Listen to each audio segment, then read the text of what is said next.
Vous savez quoi? On est le 24 novembre, ce qui veut dire que Noël, eh ben c'est dans un mois tout pile. Oui, enfin la veille de Noël, enfin bref. Et donc qui dit Noël et vacances de Noël dit aussi pas mal de sorties ciné plutôt intéressantes. Qu'est-ce qui va sortir comme film? Qu'est-ce qu'on va aller voir? Je ne sais pas. Bon, bien sûr, on le sait, voilà, tout le monde le sait, il y a Star Wars 8 qui sort, mais bon, déjà, tout le monde n'aime pas Star Wars, hein, et en plus, bah, vu le succès que ça a, c'est pas improbable que quand on arrive au guichet, on nous dise « Ah ben non, bah, il y a plus de place pour aller voir Star Wars, il faut choisir un autre film ». Donc du coup, eh bien, je vous ai fait une petite sélection de 10 films qui sortent dans la même période et qui ont l'air pas trop mal. Ils ne seront pas triés par ordre de préférence, mais par ordre de sortie. Je vais essayer d'être rapide pour que cette vidéo fasse pas 4 ans, hein.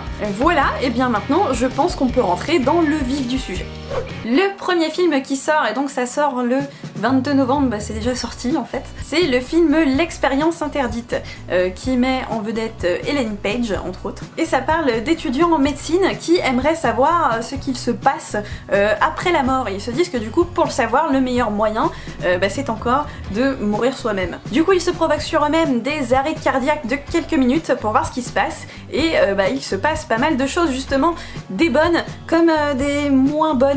Ouais, perso ça me rappelle un petit peu ce qui se passe dans une certaine série de Netflix, je vais pas dire laquelle parce que ça va spoiler ceux qui l'ont pas vu, mais ceux qui l'ont vu ont compris de laquelle je voulais parler, je pense. Un autre film qui est sorti ce mercredi 22 novembre, c'est The Battle of Sexes, ou The Battle of Sex, je ne sais pas trop, bon, la bataille des sexes, hein, vous avez compris. Ce film, il a été réalisé par le réalisateur de Little Miss Sunshine, et c'est un biopic qui se passe en 1972. Et qu'est-ce que ça raconte? Et ben ça raconte l'histoire d'une championne de tennis qui est interprétée par Emma Stone, et qui se bat un peu pour la condition féminine et pour que les femmes soient aussi respectées que les hommes sur les cours de tennis, parce que bah, c'est pas trop sain. Et elle se fait défier par un autre champion de tennis qui est extrêmement misogyne, qui est interprété par Steve Carell, et qui lui dit eh ben ma petite, je te défie, on fait un match 1 contre 1 de tennis et puis on va bien voir qui gagne la partie. Et évidemment, le personnage interprété par Emma Stone relève le défi. Troisième et dernier film dont je voulais vous parler, qui est sorti le 22 novembre, c'est un film français cette fois qui s'appelle Le Brio. Dans ce film, on suit l'histoire d'une étudiante qui est interprétée par Camélia Jordana, qui est donc une étudiante qui vient de Créteil pour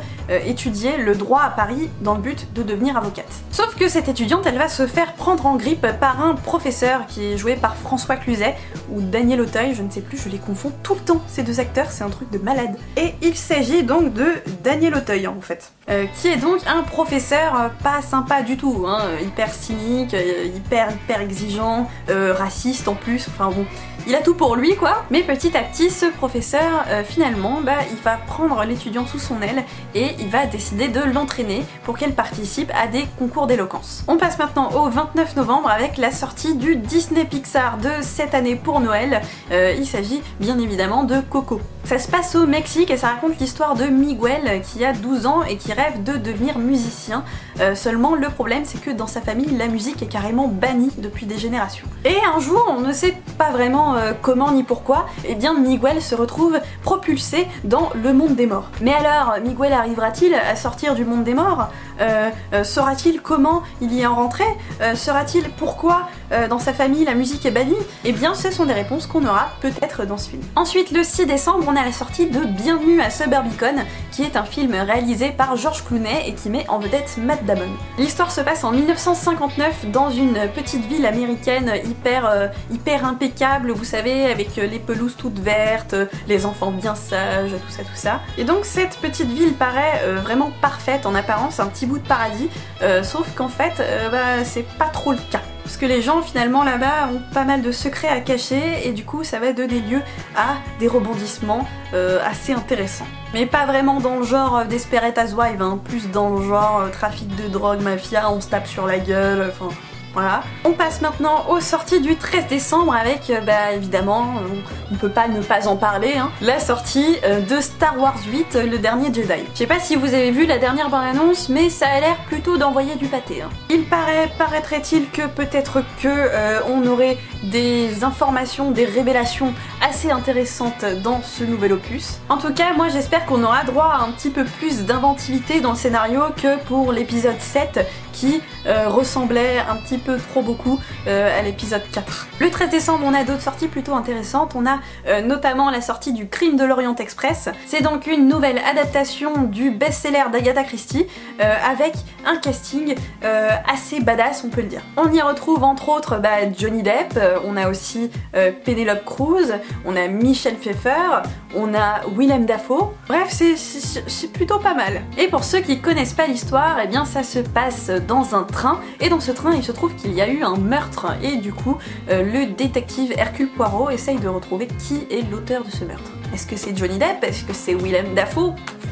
Ensuite, le 13 novembre, on a aussi la deuxième étoile qui sort. La deuxième étoile, c'est donc la suite de la première étoile qui est réalisée aussi par Lucien Jean-Baptiste. Et on y retrouve donc la famille du premier volet qui repart en vacances au ski, donc ici dans un chalet à la montagne pour les vacances de Noël, sauf qu'évidemment, tout ne va pas se passer comme prévu. On passe maintenant aux sorties du 20 décembre avec le film Wonder. Wonder, ça parle d'un petit garçon qui a malheureusement une malformation du visage qui l'a empêché d'aller à l'école pendant des années, et là du coup il rentre en CM2 et c'est la première fois de sa vie qu'il va dans une école normale, et du coup eh bien à voir comment ça va se passer. Sachant que la maman du petit garçon est jouée par Julia Roberts et que le papa est joué par Owen Wilson. Le 20 décembre, on a également la sortie de Jumanji, Bienvenue dans la jungle. Ça reprend donc un peu l'intrigue du film Jumanji de 1995, sauf que cette fois-ci, le jeu de société maudit est remplacé par un jeu vidéo maudit. Et du coup, on a 4 ados qui trouvent ce jeu vidéo et qui décident de le tester, et du coup ils se retrouvent propulsés dans le jeu vidéo. Sauf que du coup ils ont pris l'apparence des personnages qui jouaient dans le jeu, ce qui veut dire que par exemple on a une petite lycéenne toute mignonne qui se retrouve dans la peau de Jack Black. Ouais c'est pas de chance hein. On retrouve dans ce film donc Jack Black mais aussi Dwayne Johnson. On arrive maintenant déjà au dernier film de cette sélection. Alors bon, j'avoue j'ai un peu triché parce que en fait ça sort après Noël. Il s'agit de Downsizing. Oh, j'ai réussi à le prononcer. Ça met en vedette encore une fois Matt Damon et c'est un film qui a une intrigue qui ressemble un petit peu à un épisode de Black Mirror. Ça se passe, il me semble, si j'ai bien tout compris, dans un avenir proche, et en fait ce sont des scientifiques qui, pour résoudre le problème de la surpopulation, inventent une machine à rétrécir les gens. Ce qui fait que les gens, une fois qu'ils font 12 cm, ils prennent moins de place et en plus ils consomment moins, ce qui fait qu'ils peuvent augmenter leur niveau de vie comme ça, quoi. Et donc du coup c'est plutôt intéressant pour les gens, et donc le personnage qui est interprété par Matt Damon décide de se faire rétrécir avec sa compagne.